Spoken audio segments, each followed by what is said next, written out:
Les Actes des Apôtres, chapitre 18. Après cela, Paul partit d'Athènes et se rendit à Corinthe.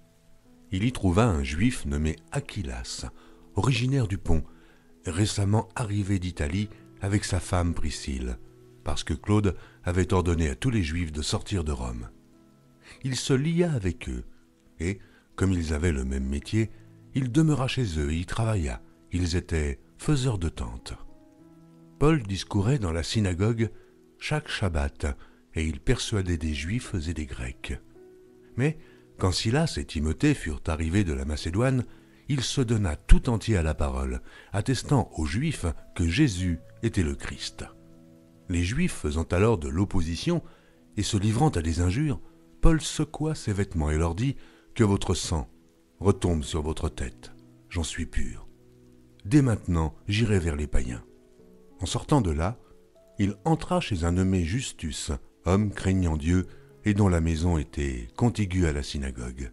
Cependant, Crispus, le chef de la synagogue, crut au Seigneur avec toute sa famille, et plusieurs Corinthiens qui avaient entendu Paul crurent aussi et furent baptisés.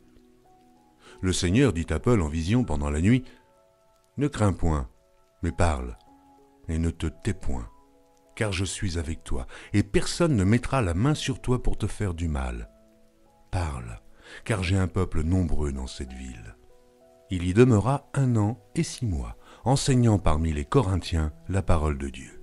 Du temps que Galion était proconsul de l'Achaïe, les Juifs se soulevèrent unanimement contre Paul et le menèrent devant le tribunal en disant « Cet homme excite les gens à servir Dieu d'une manière contraire à la loi. » Paul allait ouvrir la bouche lorsque Galion dit aux Juifs « S'il s'agissait de quelque injustice ou de quelque méchante action, je vous écouterais comme de raison aux Juifs.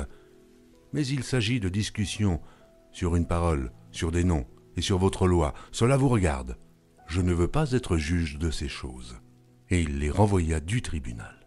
Alors tous, saisissant de Sosthène, le chef de la synagogue, le battirent devant le tribunal, sans que Galion s'en mit en peine.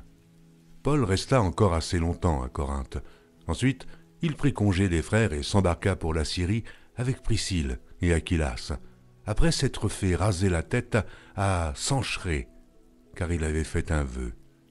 Ils arrivèrent à Éphèse et Paul y laissa ses compagnons.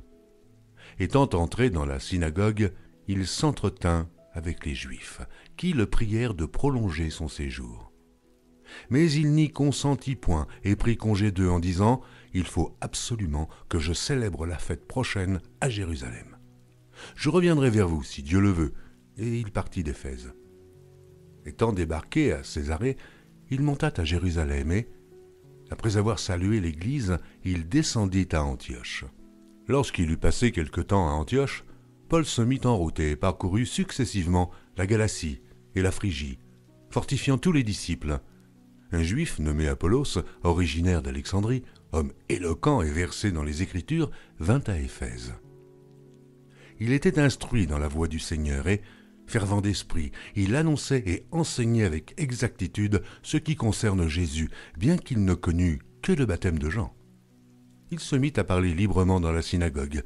Aquilas et Priscille, l'ayant entendu, le prirent avec eux et lui exposèrent plus exactement la voie de Dieu.